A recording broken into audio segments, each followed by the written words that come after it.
Ang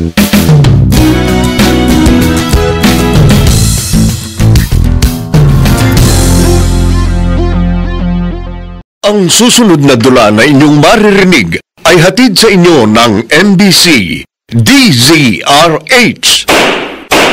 Hukumang Pantahanan. Hukumang Pantahanan. Mga kasong tunay at totoong nagaganap sa pang-araw-araw nating pakikibaka sa masalimuot at mapagbilong kapalaran. Magsisilbing tagapagpaalala upang makaiwas sa mga krimen at kaguluhan.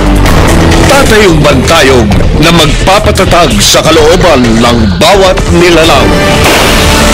Hukumang Pantahanan!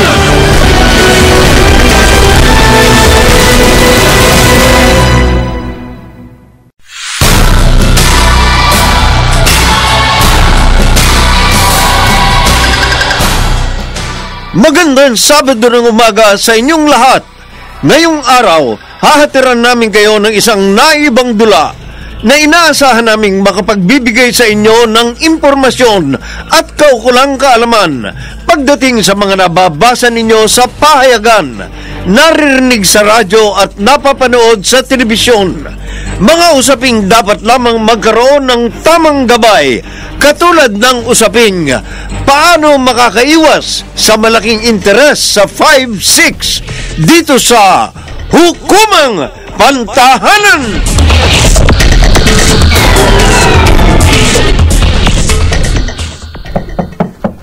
Yasa! Yasa, ano ba? Buksan mo nga itong pinto! Yasa! Oh, bakit magtagal-tagal mong buksan itong pinto, ha? Kaya na ba ako katok ng katok? Saan ka ba galing, Dodi? Bakit ngayon ka lang umuwi? Di ba papasukin mo nga muna ka sa loob, ha? Kaya na pa ako nilalamok dito, eh. Tumabi ka nga dyan. Aray! Tabi! Ano ka ba? Ba't ba naman ako tinabig? Bakit ba ayaw mo sagutin ang tanong ko? Oh. Siguro sa beer house ka galing at nambababae ka na naman, ano? Beer house? Nagtongit lang kami ng mga kumpare ko sa bahay ni Joren. Tapos, uminom lang kami ng konti. Ito lang, konti lang. Napapadalas na yung pagsusugal mo, ah. Hindi na maganda yan. Uy, ano bang masama kung magsugal ako, ha? Baka wala ba akong karapatang magsaya? Pero maraming nasasayang na pera dahil din sa bisyo mo. No, ang pera para manahimik ka na. Ano to? Saan to galing? Napalarulan ko kanina.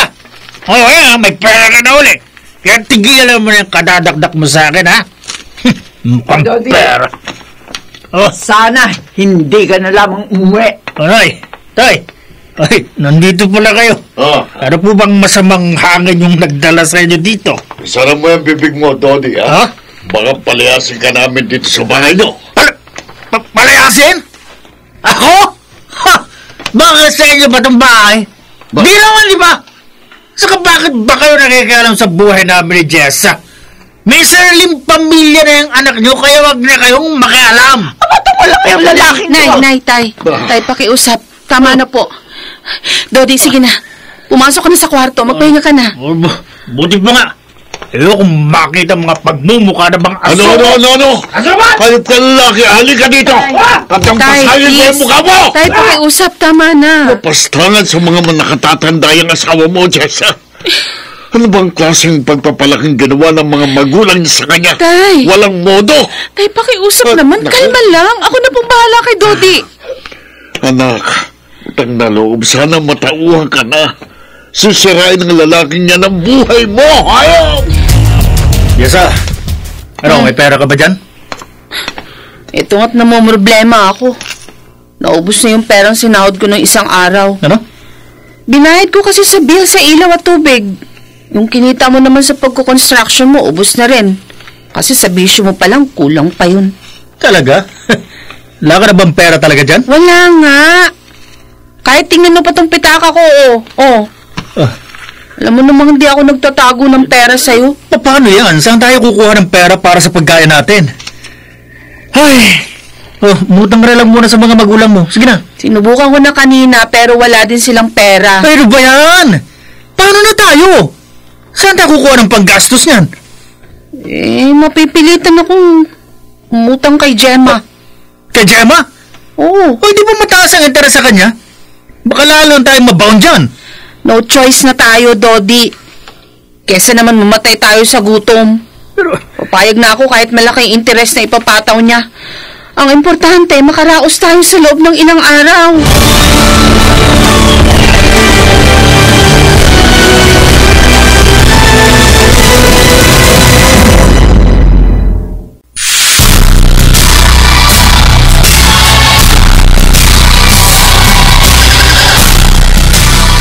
Balikan natin ang dulang Hukumang Pantahanan!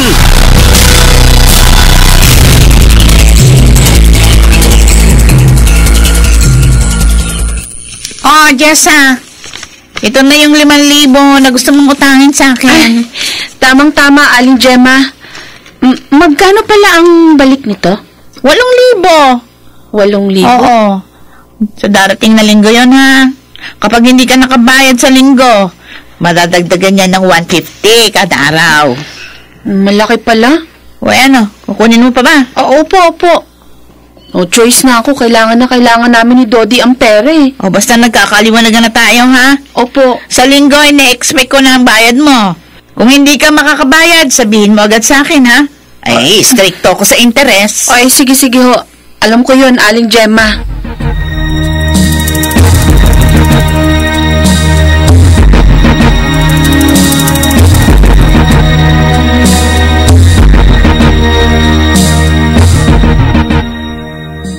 Ayun, Dodi. Tayo mo, ayan. Nang makabawi ka. Oo. Dodi! Pauna-una lang yan. Jessa, ano bang ginagawa mo dito? Susunduin ka. Hindi pa kami tapos eh. Halika na, umuwi na tayo. Teka nga, sandali. Ano ba? Bitiwan mo nga ako. Hindi pa ako Umuwi uuwi. na nga tayo. Hindi pa ako tapos dito. Hindi pa ako nananalo. Uuwi tayo sa ayaw at sa gusto mo. Jessa, ano ba? Bitiwan mo nga ako. At pilitin si Dodi kung ayaw na sumama sa'yo. Pwede ba? Laro pa kami. Huwag nga kayong makialam sa amin. At saka huwag niyong hawakan ng pagiging sugaro ng asawa ko. Jessa, ano ba? Halika na, Dodi. Umuwi na tayo. Teka, Halika na. ano ba? Hindi ka makakabawi yan.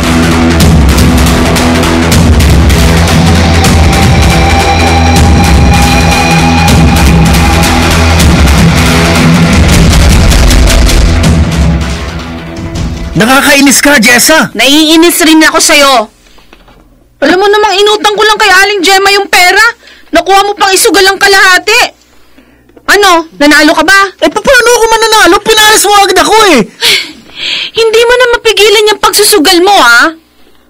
Sumusobra ka na. Naghihirap na nga tayo tapos nakukuha mo pa magbisyo. Ayun na nga eh. Kaya ako nagsusugal kasi naaaburido na ako sa buhay natin. Sa linggo ko babayaran yung 5,000 inutang ko kay Aling Gemma. 8,000 pesos na ang balik nun. 3,000 ka agad yung tubo? Oo. Grabe naman sa pagkagahama ng matandang yun. Yun na nga eh. Tapos nakuha mo pang isugal ang kalahati. Imbis na idagdag na lang natin yun sa pagkain at iba pa nating gastusin. Ay! Naku. Ayoko na sa buhay natin, Dodi. Naiinis na ako. Ang buong akala ko kapag nag-asawa ako, gaganda ng buhay ko. Nagkamali pala ako. Dahil ang inasawa ko, walang silbi. Yan kasi ang hirap sa'yo eh. Sa akin mo lahat inaasa. Natural! Ikaw ang lalaki eh. Ikaw ang haligin ng tahanan. Ano? Ikaw dapat ang gumagawa ng paraan para umasenso ang buhay ng pamilya mo. Jessa. Pero anong ginagawa mo? Wala! Pabigat ka lang sa akin eh. Pabigat ako? O sige, kung pabigat pala ako sa'yo, mag-iwala na tayo! Ay, wag mo akong hamunin ha. Kasi kapag napuno na ako sa'yo, Ano? at siniwalayan kita, alam mo kung saan ka pupulutin. Sa kangkungan! Jessa! Jessa, linggo na ngayon ha? Nasaan na yung pambayad mo? Hoy, ano ba? Wag mo ako pagtaguan, Jessa! Dodi!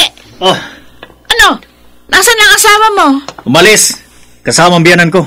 O nasaan na yung bayad niya doon sa inutang sa akin? Ay, ngayon ang usapan namin. Pasensya na, pero hindi kami makakabayad sa'yo ngayon. Ano? Ano ba yan? Oh. Nag-usap na kami ni Jessa. Siniguro niya sa akin na magbabayad siya ngayong linggo. Ay, nako, hindi siya marunong tumupad sa usapan, Huwag ha? kayong mag-alala. Magbabayad din kami sa inyo. Hindi kami tatakas sa obligasyon Eh, namin. ang tanong ko, Kailan kayo magbabayad? Sa sunod na linggo. Sigurado na yun, Aling Gemma. Eh, kung ganon, 9,050 pesos na yung ibabayad nyo. Ano? Oh, 9,050? oo. Ang laki naman! 8,000 pesos yung usapan namin ni Jessa na balik sa akin kung ngayon siya magbabayad. Eh, sa susunod na linggo pa kayo makakabayad. O ang sabi ko sa kanya, 150 pesos per day. So, 150 times 7 equals 1,050. Plus yung 8,000 ngayon, o di 9,050 ang total. Sige, Aling Gemma. 9,050 na ibabalik namin sa inyo. Pero sa susunod na linggo na, ha? Ay, malinaw yan, ha? Kapag hindi pa kayo makakabayad sa susunod na linggo, ipababarangay ko kayo mag-asawa.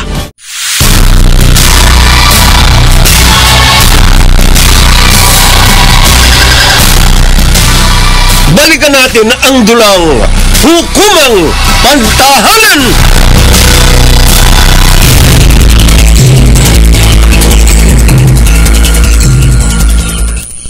Linggo na bukas, anak. Makakabayad na ba kayo kay Aling Gemma? Eh, yun nga ang pinoproblema namin ni Dodi, Nay. 9,050 din ang utang namin kay Aling Gemma. Eh, 4,000 pa lang ang nadidilensya namin. Eh, bakit ba naman kasi kay Gemma ka pa umutang? Alam mo namang malaking magpatubong babae yun. Eh, desperado na ako noon, Tay. Oh, Akala ko naman kasi tutulungan ako ni Dodi na makabayad sa utang. Pero marami din siyang utang. At saka, matumal ang construction ngayon. Eh, ang tanong, papayag naman kaya si Gemma na 4,000 lang yung ibabayad nyo?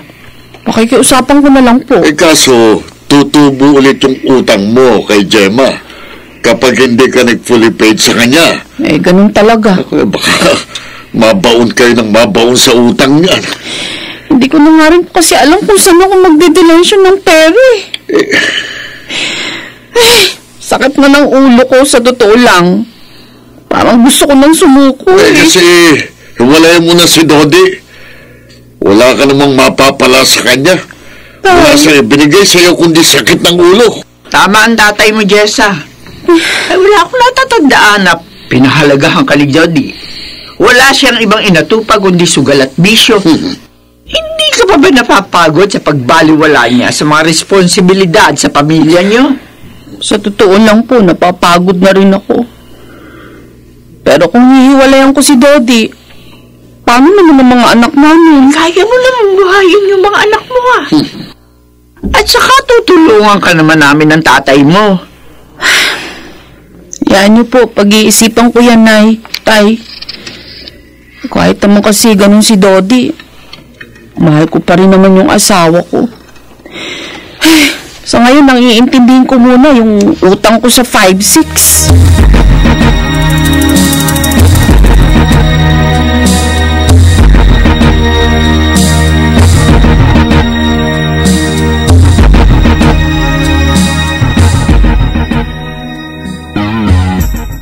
Ano, Jessa?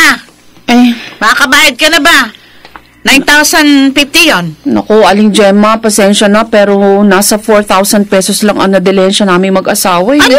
Ay, hindi na naman kayo makakabayad sa akin. 2 linggo na yung binigay ko sa inyong palugit. Eh, pasensya na ho. Ginawa naman namin ng lahat. Ay, baka naman pwedeng mag-extend pa ulit kami. Pero sana wala nang Ay, interest. naku! Hindi pwede yun. Malulugi naman ako. 150 pesos kada araw ang interest ko. At kapag sinabi nyo na ganitong araw kayo magbabayad, ay sundin nyo. Hindi yung ganyan. Umaasa ako na maibabalik na sa akin yung pera ko pagkatapos eh. Eh, baka ho, pwedeng bayaran ko muna yung principal amount na inutang ko sa inyo, tapos babayaran ko na lang yung interest Ay, hindi. Bayaran mo ako ng buo. Kailan ka ba talaga magbabayad? Eh, hindi ko nga alam, Aling Jenny. Ay, nako, hindi naman pwede yan. Ay, sige. Bibigyan pa kita ng palugit na 1 linggo, ha? Pero, ang balik sa akin nun 10,100. Ang laki naman kasi ng interest nyo. Hindi pala kayo makakabayad eh. Sana hindi na kayo umutang sa 5-6. Basta, 10,100 pesos na ang utang nyo sa akin ni Dodi. Pag hindi pa kayo nagbayad sa akin sa next Sunday, ha? Ha? Inuulit ko sa inyo, ay talagang itutuloy ko na ipabarangay kayo!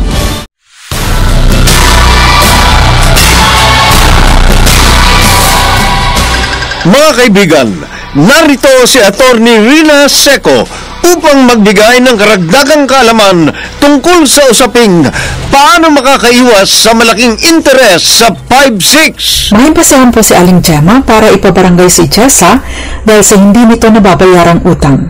Gayunman, ito po ay para lamang igiit ang kasunduan sa pagbabayad ng prinsipal na halaga at hindi ang interes sa kanyang pautang. Malinaw po kasi na nakasaad sa Article 1956 ng Civil Code na walang interes na dapat maipataw maliban na lamang kung ito ay napagkasunduan at ang kasunduan ito ay nasusulat.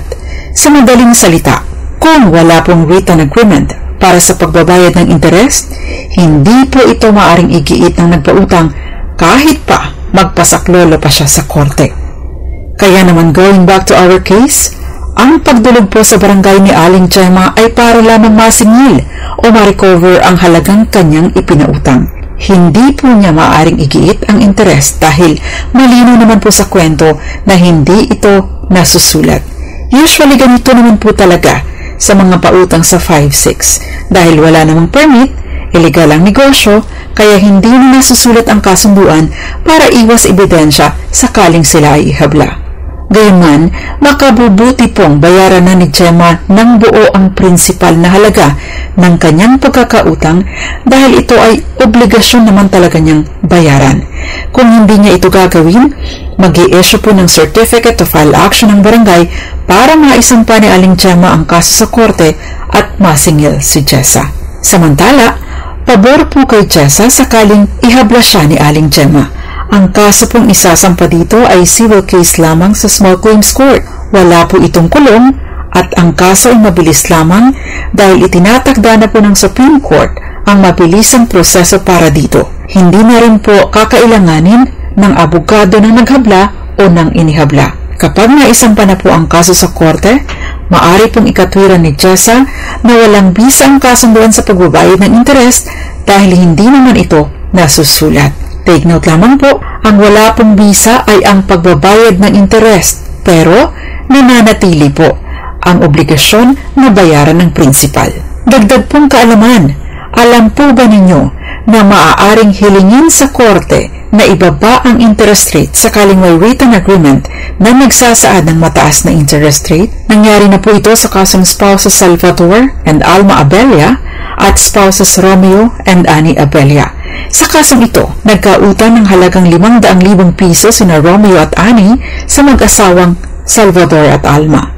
Nakasaad po sa acknowledgement receipt ng pagpapautang na babayaran ng halaga sa loob ng 1 taon at may interest. Ngunit, hindi po nakasaad kung magkano. Lumabas sa pagtinig na regular na nagbabayad ng 2.5% per month na interest sina Romeo at Annie at umabot din sa 648,000 ang naibayad nila kana Salvador at Alma. Kung susumahin, lumalabas po na 30% kada taon ng interest sa pautang. Ayon po sa korte, unconscionable o masyadong mataas ang 30% na interest kada taon at hindi po ito makatarungan. Sinunod po ng Korte Suprema ang 2013 circular ng BSP na nagbababa sa 6% kada taon na interest on loans. Take note, kada taon na interest at hindi kada buwan. Kaya naman sa kasong ito, ipinag-utos po ng Korte Suprema na ibalik ng nagpautang ang sobra-sobrang ibinayad ng nangutang. At kung hindi daw po agad ibabalik ang sobra-sobrang ibinayad na interest, ipinag-utos din po ng korte na patawan ito ng interest pabor sa nangutang hanggat hindi na isasauli ang overpaid amount. Kaya naman para po sa mga nagigipit dyan at napakapit sa pautang na may napakataas na interest, sana po ay makatulong sa inyo ang episode natin ngayon. Tandaan, may mga remedies po na ibinibigay ang batas. Maganda pong alam natin ang ating mga karapatan dahil lamang ang may alam. At yan po ang hukumang pangtahanan natin ngayong umaga. Ako po ang Panyero ng Bayan, Attorney Rina Seco.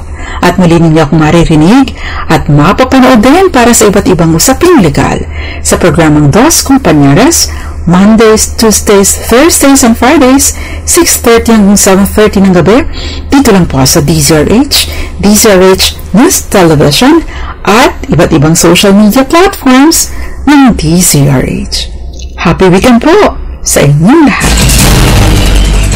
Maraming salamat, Atty. Rina Seco, sa pagbibigay ng karagdagang kaalaman tungkol sa mga batas na pinaiiral sa ating bansa. Mga nagsiganap: Rosana Villegas, Bobby Cruz, Susan Robles, Maynard Landicho Jr., Phil Cruz at Jeneline de la Cruz. Naglapat ng tunog Jerry Mutia. Sa musika ni Buboy Salonga. Supervisyong teknikal ni na Eric Lucero at Bong Muyar. Creative Consultant Bobby Cruz. Isinulat para sa radyo ni Krishna Senga. At sa direksyon ng inyong lingkod, Leonel Benjamin. Hukumang Pantahanan!